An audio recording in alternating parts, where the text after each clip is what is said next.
વિદ્યાર્થી મિત્રો, ગયા વખતે આપણે કેપેસિટર્સ એટલે શું એની વાત કરી. વિદ્યાર્થી મિત્રો, ગયા વખતે આપણે કેપેસિટર એટલે શું એની વાત કરી કે સમાંતર પ્લેટ કેપેસિટન્સનું સૂત્ર સાબિત કર્યું, કેપેસિટરના શ્રેણી અને સમાંતર જોડાણની વાત કરી. આ ઉપરાંત કેપેસિટરમાં સંગ્રહિત ઉર્જાના સૂત્ર સાબિત કર્યું કે જે U બરાબર 1/2 CV² અથવા U બરાબર Q²/2C અથવા U બરાબર 1/2 હવે આપણે આગળ વધીએ. ઉર્જા ઘનતાનું સૂત્ર કે તો આ પણ 2 માર્ક્સમાં પૂછાઈ શકશે. કેપેસિટરમાં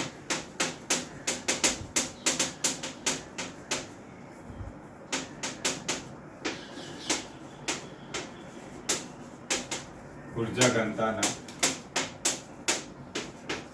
સ્વરૂપમાં મેળવો અથવા વિદ્યુત ક્ષેત્રની ઉર્જા ઘનતાનું સૂત્ર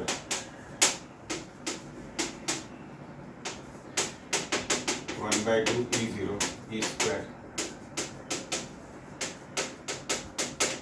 તો સૌથી પહેલા આપણે ઉર્જા ઘનતાની વાત કરીએ. ઉર્જા ઘનતાને સામાન્ય રો વડે દર્શાવે છે. અહીંયા વિદ્યુત ક્ષેત્રના સ્વરૂપમાં છે એટલા માટે ρe લખીએ છીએ. ઉર્જા ઘનતાની વ્યાખ્યા છે એકમ કદ દીઠ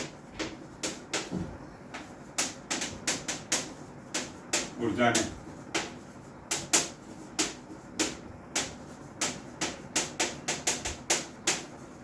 કે તો ρ બરાબર ઉર્જા ભાગ્યા કદ.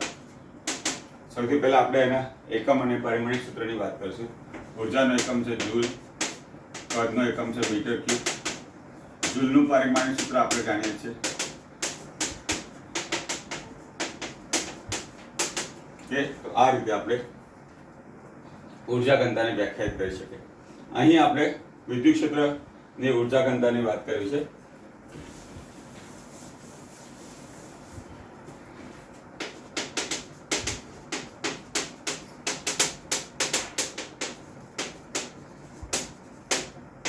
આપણે જાણીએ છીએ કે U બરાબર Q²/2C. Q ઉર્જા, Q વિદ્યુત ભાર છે. આપણે જાણીએ છીએ કે સિગ્મા બરાબર Q અપોન A કે જે વિદ્યુત ક્ષેત્રની પૃષ્ઠ ઘનતા દર્શાવે છે. તો Q બરાબર સિગ્મા A અને C સમાંતર પ્લેટ કેપેસિટરનો આપણે ઉપયોગ કરીશું. C બરાબર એપ્સિલોન 0 A અપોન D. તો U બરાબર સિગ્મા A નો square upon 2 epsilon 0 A upon D. તો sigma square upon 2 epsilon 0 A upon D. આ એક કેન્સલ થઈ જશે, D ઉપર આવી જશે. તો sigma square AD upon 2 epsilon 0. હવે વિદ્યુત ક્ષેત્રનું સૂત્ર આપણે જાણીએ છીએ. E બરાબર જે કેપેસિટરનું વિદ્યુત ક્ષેત્ર દર્શાવે છે. તો સિગ્મા બરાબર epsilon into epsilon 0 E into epsilon 0. C capital E વિદ્યુત ક્ષેત્ર દર્શાવે છે. એપ્સિલોન 0 શૂન્યાવકાશની પરમિટિવિટી દર્શાવે છે. તો સિગ્મા સ્ક્વેર બરાબર E² E0². તો U બરાબર E² E0² AD upon 2 epsilon 0. એક એપ્સિલોન 0 કેન્સલ થશે. 1/2 E0 E² AD. તો આ થયું ઉર્જાનું સ્વરૂપ જ છે. હવે ઉર્જા ઘનતા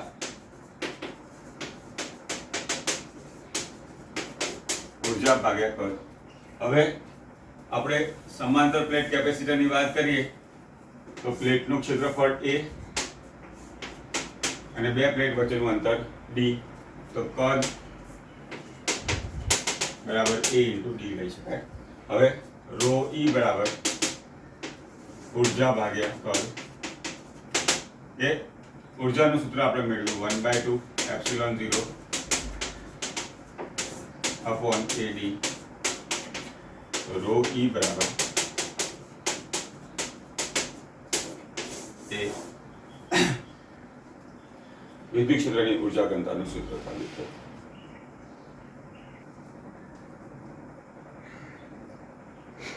ઓકે, હવે આપણે આગળના લેક્ચરમાં ડાયલેક્ટ્રિક વિશે વાત કરી કે બે પ્રકારના ડાયલેક્ટ્રિક હતા કે અધ્રુવીય ડાયલેક્ટ્રિક અને ધ્રુવીય ડાયલેક્ટ્રિક. હવે આપણે જોવું છે કે જ્યારે ડાયલેક્ટ્રિકને, ધારો કે આ સમાંતર પ્લેટ કેપેસિટર છે, હવાનું માધ્યમ છે, જ્યારે આ કેપેસિટરની બે પ્લેટ વચ્ચે ડાયલેક્ટ્રિક મૂકવામાં આવે તો કેપેસિટન્સ પર તેનું શું અસર થાય છે એની આપણે વાત કરીએ. તો અહીં આપણે ધ્રુવીય ડાયલેક્ટ્રિકને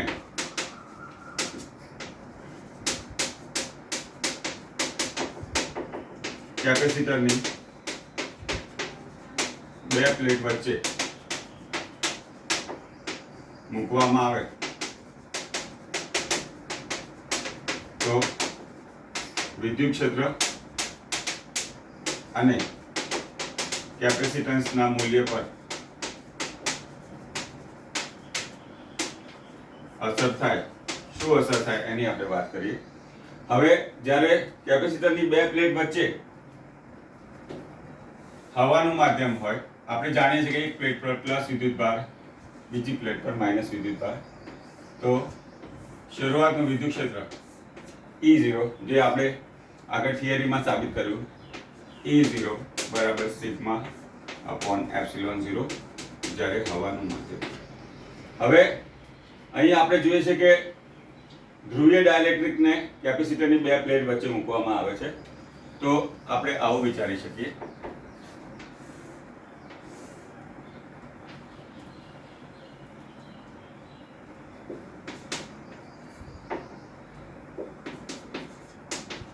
કે ધ્રુવીય ડાયલેક્ટ્રિકમાં આપણે જાણીએ છીએ કે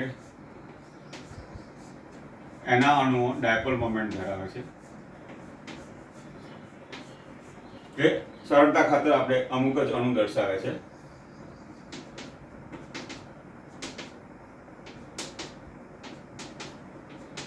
કે આપણે જોઈ શકીએ છીએ કે આ વચ્ચેનો પ્લસ ધન અને ઋણ વિદ્યુતભાર એકબીજાની અસર નાબૂદ કરે છે, પરંતુ એની કુલ અસર રૂપે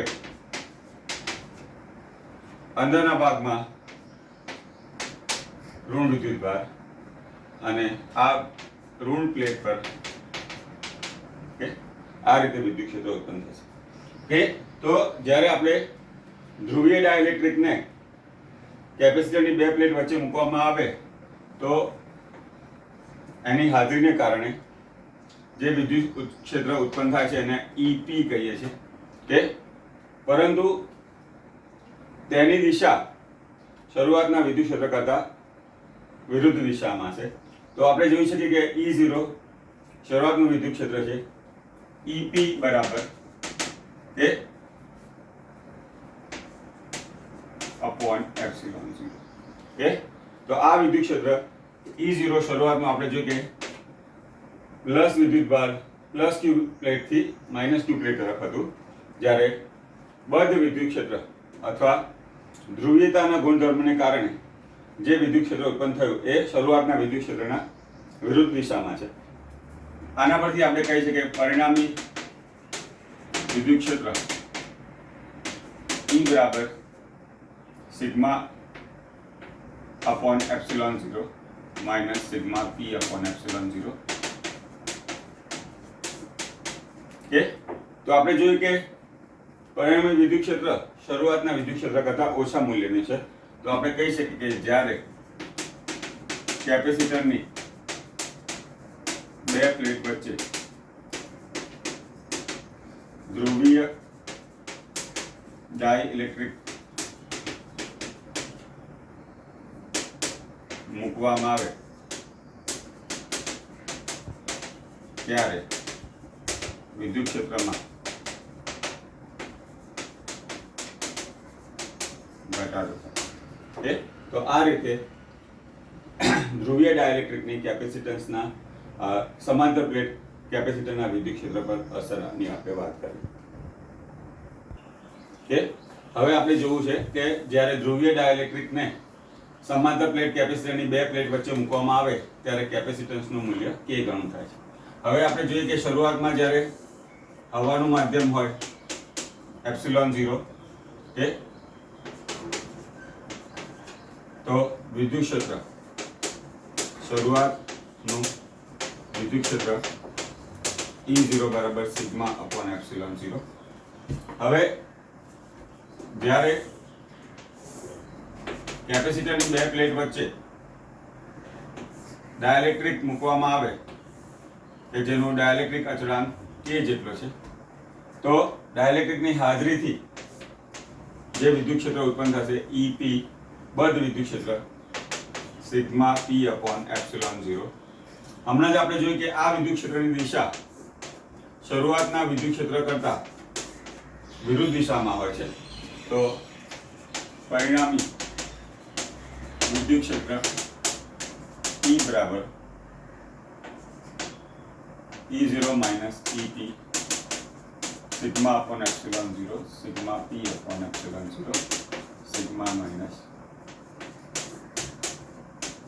કે હવે શરૂઆતનો વિદ્યુત સ્થિતિમાનનો તફાવત V0 E0 ઇન્ટુ D. પરંતુ હવે જ્યારે ડાઇલેક્ટ્રિક મૂકીએ ત્યારે વિદ્યુત સ્થિતિમાનનો તફાવત E into D sigma minus sigma P upon ε0 into D વડે દર્શાવી શકાય. હવે હમણાં આપણે ધ્રુવીભવનની વાત કરી કે સિગ્મા P પૃષ્ઠ ઘનતા એ શરૂઆતના વિદ્યુત ક્ષેત્ર પર આધાર રાખે છે, પરંતુ સિગ્મા રેખીય ડાઇલેક્ટ્રિક માટે સિગ્મા માઇનસ સિગ્મા P એ સિગ્મા પર આધાર રાખે છે. તો sigma minus sigma 0 is equal to sigma upon K. K શું છે? આપણું ડાઇલેક્ટ્રિક અચળાંક. હવે આપણે જોયું કે V બરાબર sigma minus sigma 0 upon E0 into D. કે તો આપણે કહી શકીએ કે sigma upon K into D. કે તો આ રીતે આપણે વિદ્યુત ક્ષેત્રની વાત કરી શકીએ K અપોન ε0. હવે આપણે જાણીએ છીએ સિગ્મા બરાબર Q અપોન A કે જે વિદ્યુત ક્ષેત્રની પૃષ્ઠ ઘનતા દર્શાવે છે. તો સિગ્મા Q બરાબર Q અપોન A આપણે અહીંયા મૂકી શકીએ. તો V બરાબર 1 upon K Q upon A D upon ε0. કે આપણે થોડી પદની ગોઠવણી કરીએ. D ને નીચે લઈ જઈએ વ્યસ્તમાં કે ε0 A અપોન D. કે શરૂઆતનો વિદ્યુત સ્થિતિમાનનો તફાવત V0 હતો, પરંતુ ડાઇલેક્ટ્રિકની હાજરીથી વિદ્યુત સ્થિતિમાન V થયો. Q અપોન V બરાબર કે K into ε0 A upon D. કે હવે આપણે શરૂઆતનું વિદ્યુત સ્થિતિ કેપેસિટન્સ Q0 C0 બરાબર Q0 અપોન V. તો Q upon V is C. કે Q0 અપોન V શરૂઆતનું કેપેસિટન્સ હતું, અંતિમ કેપેસિટન્સ K, અને આપણે જાણીએ છીએ C બરાબર ε0 A અપોન D. તો આ કિંમત C0 આપણે લઈ શકીએ.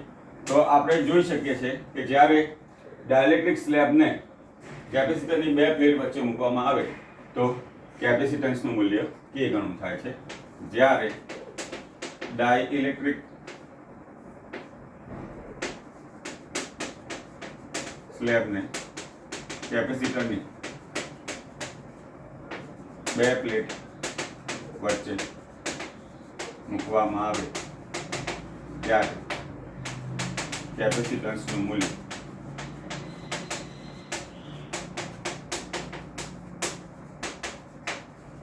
તો આ રીતે આપણે ધ્રુવીય ડાઇલેક્ટ્રિકની કેપેસિટન્સના અને વિદ્યુત ક્ષેત્રના મૂલ્ય પર અસર જોઈ શકીએ. આપણું મોસ્ટલી થિયરી પાર્ટ કમ્પ્લીટ થઈ ગયો છે. હવે જોઈએ ઉદાહરણ નંબર 2.8 કે જ્યારે કેપેસિટરની બે પ્લેટ વચ્ચે હવાનું માધ્યમ હોય ત્યારે શરૂઆતનું કેપેસિટન્સ C0 છે. કે હવે એના 3D/4 વિસ્તારમાં K જેટલી ડાઇલેક્ટ્રિક અચળાંકવાળું સ્લેબ મૂકવામાં આવે તો નવા કેપેસિટન્સનું મૂલ્ય શોધવાનું છે. તો આપણે જોઈ શકીએ શરૂઆતનું વિદ્યુત સ્થિતિમાન V0 બરાબર E0 × D અને શરૂઆતનું કેપેસિટન્સ C0 બરાબર Q0. પરંતુ આપણે જોયું કે જ્યારે ડાઇલેક્ટ્રિક સ્લેબ મૂકવામાં આવે ત્યારે વિદ્યુત ક્ષેત્ર કેમાં ભાગનું થાય છે.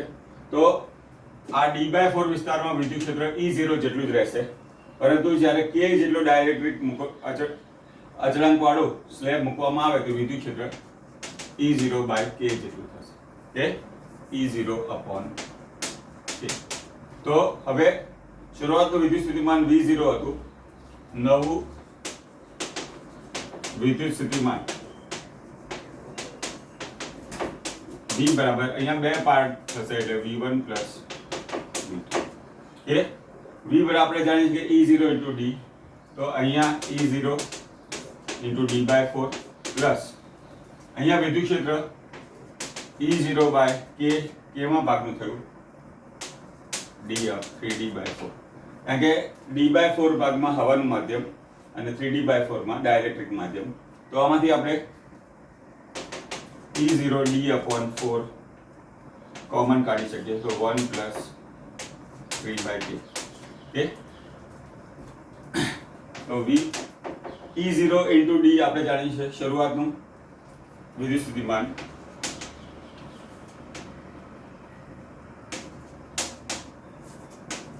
V0 upon 4 K plus 3 upon 1 plus 3/K.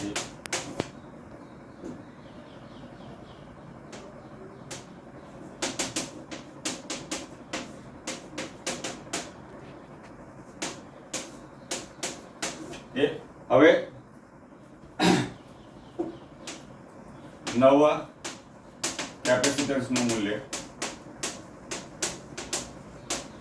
શરૂઆતમાં C0/Q0/V0 હતું. C બરાબર Q0/V. ઓકે, તો આપણે V ની કિંમત મૂકી શકીએ Q0/V0/4 K plus 3/K. આપણે જાણીએ છીએ C0 બરાબર Q0/V0. આ કિંમત આપણે C0 થયું તો C બરાબર 4K અંશમાં આવશે C0/K plus 3 એ નવા કેપેસિટન્સનું મૂલ્ય છે. હવે પછીનું ઉદાહરણ જોઈશું. ઉદાહરણ નંબર 2.9.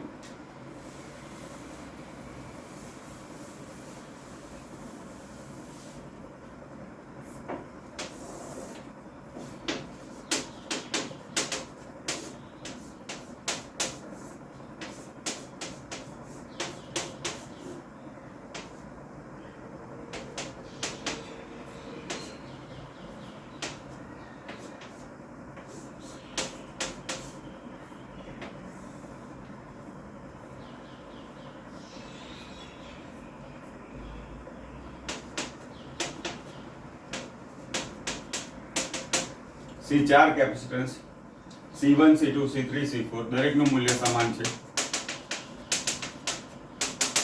10 માઇક્રોફેરેડ. તેને 500 વોલ્ટ બેટરીની સાથે સી આકૃતિના દર્શાવ્યા પ્રમાણે જોડવામાં આવે છે.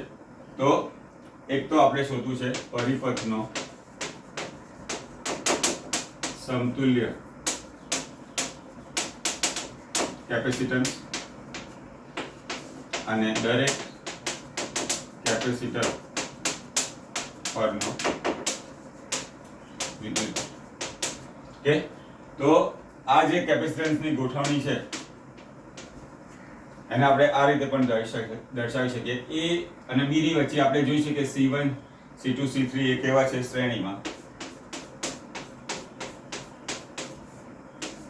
એની સાથે C4 કે આ આપણું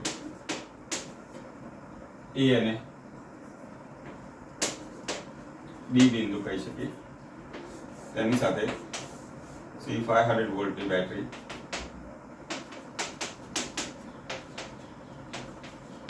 જોડેલ છે. તો આપણે જોઈ શકીએ છીએ કે C1 C2 C3 શ્રેણીમાં છે.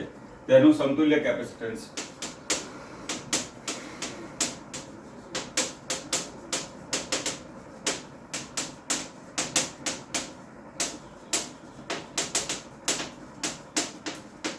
આપણે જાણે કે શ્રેણી જોડાણમાં 1/C1 પ્લસ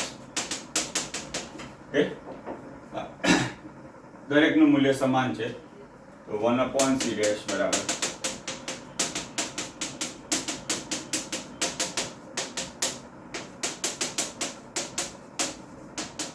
તો આ રીતે C1 C2 C3 ના શ્રેણી જોડાણનું સમતુલ્ય મળ્યું કેપેસિટન્સ. હવે આપણે જોઈ શકીએ C ડેશ અને C4 સમાંતરમાં છે કે C1 C2 C3 નું સમતુલ્ય કેપેસિટન્સ C ડેશ આપણે મેળવ્યું, C4 એની સાથે સમાંતરમાં છે. તો પરિપથનું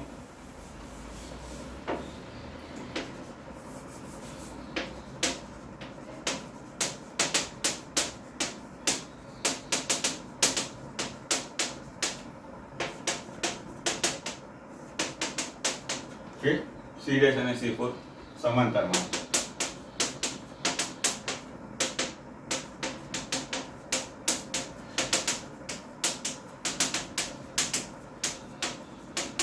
આ રીતે આપણને સમતુલ્ય કેપેસિટન્સનું મૂલ્ય મળ્યું. હવે આપણે દરેક કેપેસિટર પરનો વિદ્યુત ભાર શોધવો છે. આપણે જોઈ શકીએ છીએ કે C ડેશ અને C4 સમાંતરમાં છે. C કેપેસિટરના સમાંતર જોડાણનો ગુણધર્મ આપણે જાણીએ છીએ કે સમાંતર જોડાણમાં દરેક કેપેસિટર પરનું વોલ્ટેજ સમાન હશે. તો આના પરથી આપણે Q4 C4 પરનો વિદ્યુત ભાર C4 × V શોધી શકીએ. C4 ની કિંમત છે 10 માઇક્રોફેરેડે, વોલ્ટેજ 500. તો આ રીતે C4 પરનો વિદ્યુત ભાર Q4 આપણને મળી શકે. એ જ રીતે C ડેશ એ 500 વોલ્ટની બેટરી સાથે સમાંતરમાં છે. તો C ડેશ પરનો વિદ્યુત ભાર આપણે Q ડેશ કહી શકીએ, C ડેશ × V કે જે 10/3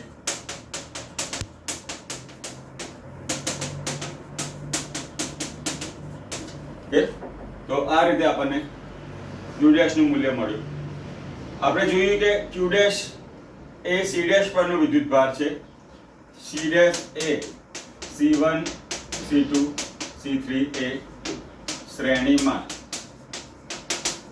જોડેલા કેપેસિટન્સનું સમતુલ્ય કેપેસિટન્સ.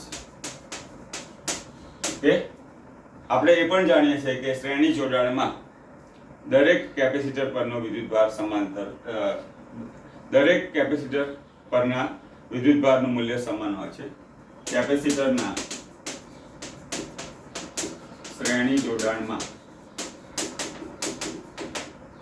દરેક કેપેસિટર પરનો વિદ્યુતભાર.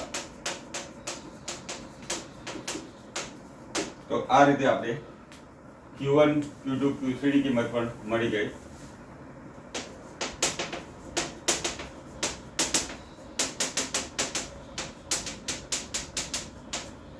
તો આપણે જે બે આન્સર છે એ સમતુલ્ય કેપેસિટન્સ પરિપથનો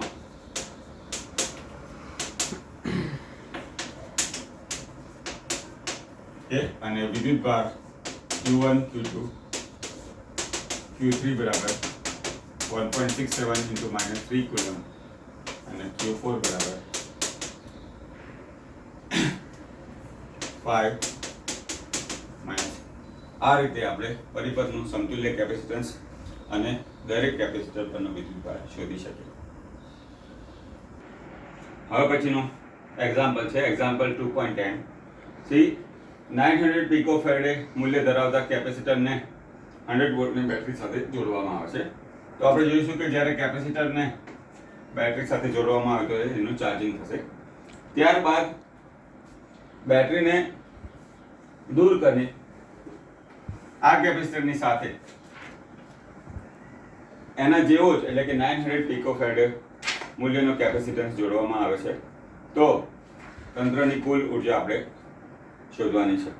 અથવા તો આપણે જોઈશું કે ફર્સ્ટ કેપેસિટર ડિસ્ચાર્જ થશે, કારણ કે જ્યારે બેટરીને દૂર કરી અને બીજો કેપેસિટર જોડવામાં આવ્યો ત્યારે પ્રથમ કેપેસિટર ઓલરેડી ચાર્જ જ હતો, તો તંત્રની કુલ ઉર્જા આપણે શોધવી છે. તો શરૂઆતની સ્થિતિમાં તો આપણે કુલ વિદ્યુત ભાર Q બરાબર CV 900 × 10⁻12, વોલ્ટેજ 100 છે, 9 × 10⁻8 કેપેસિટરની ઉર્જાનું સૂત્ર આપણે જાણીએ છીએ U બરાબર 1/2 QV. Q આપણે મૂલ્ય મેળવ્યું તો 4.5. તો આ થયું કેપેસિટરની ઉર્જા અથવા તંત્રની શરૂઆતની ઉર્જા. હવે આપણે જોઈએ છે કે બેટરીને દૂર કરી બીજો કેપેસિટન્સ કે જેનું મૂલ્ય 900 પિકોફેરાડે પ્રથમ કેપેસિટરની સાથે સમાંતરમાં જોડવામાં આવે છે. તો આપણે જોઈશું કે પ્રથમ કેપેસિટર ઓલરેડી ચાર્જ હતો એટલે એ ડિસ્ચાર્જ થશે, જે નવો કેપેસિટર જે પહેલા ચાર્જિંગ થયેલો નહોતો એનું ચાર્જિંગ થશે. તો આ દરમિયાન આપણે જોઈશું કે બંને કેપેસિટન્સ કેવા છે, સમાંતરમાં છે. આપણે જાણીએ છીએ કે સમાંતર જોડાણનો ગુણધર્મ કેપેસિટરના સમાંતર જોડાણના ગુણધર્મ છે કે સમાંતર જોડાણમાં વોલ્ટેજનું મૂલ્ય સમાન હોય છે અને વિદ્યુત ભારની વહેંચણી થાય છે. તો બેટરીને દૂર કરી 900 પિકોફેરાડે મૂલ્યનો બીજો કેપેસિટર સમાંતરમાં જોડતા પ્રથમ કેપેસિટર ડિસ્ચાર્જ થશે. ક્યાં સુધી ડિસ્ચાર્જ થશે કે બંનેનું વિદ્યુત સ્થિતિમાન સમાન થશે. કેમ કે બંને કેપેસિટર સમાંતર જોડાણમાં છે. બંને કેપેસિટર પરનું વિદ્યુત સ્થિતિમાન એટલે કે અંતિમ સ્થિતિમાં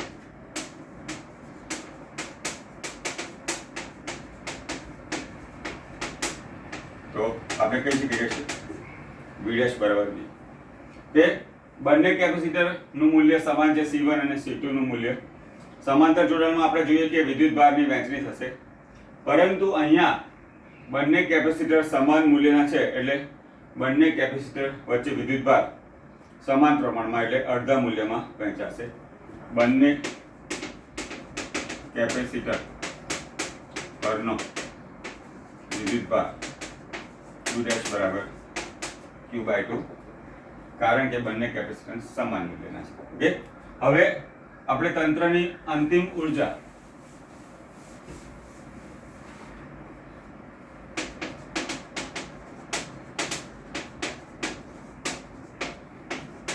U' બરાબર 1/2 Q' V' લખી શકીએ.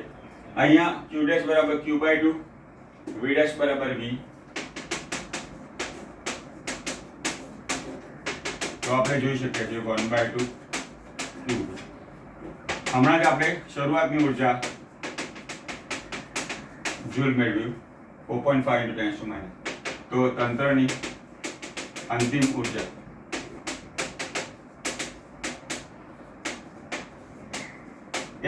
તો આ રીતે આપણે તંત્રની અંતિમ ઉર્જાનું મૂલ્ય શોધ્યું. હવે આપણે જોઈએ કે જ્યારે બેટરીને દૂર કરી બીજો કેપેસિટર સમાંતરમાં જોડાણ કર્યો તો પ્રથમ કેપેસિટરનું ડિસ્ચાર્જિંગ થયું એટલે એક પ્રકારની ઉર્જાનું રૂપાંતરણ થયું. તો આ ઉર્જાનું રૂપાંતરણ થયું એ દરમિયાન તંત્રની ઉર્જામાં ઘટાડો, તંત્રની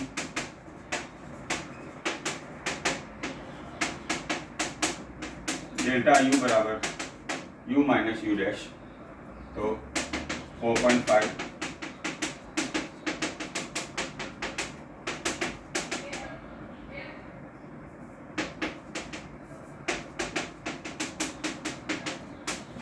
તો આ રીતે આપણે તંત્રની ઉર્જામાં થતો ઘટાડો પણ શોધી શકીએ.